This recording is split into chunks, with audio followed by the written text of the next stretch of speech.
Nagtingkagol karon sa bilangguan ang 49 anyos nga si Isagani Pumar nga nailaka niadto nga the Little Gun sa natad sa boxing. Si Tiembre 2 diyang nadakpan siya pinaagi sa citizen's arrest human masikop nga nangawat og bisikleta sa Sitio Lawis, Barangay Pasil, Cebu City ug gitugyan sa Station 6. Napaubos na sa inquest proceedings sa Piskalya si Pumar sa kasong theft kinsa miangkon sa krimen tungod kay matud pa nagkinahanglan siya kaniadto og kwarta ipalit og bino.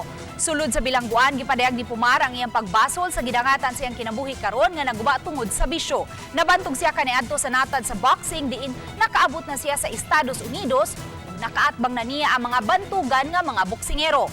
Sa pakisusi sa kapulisan, na-deport si Pumar human malambigit og kaso ang grupo niini dito sa Amerika.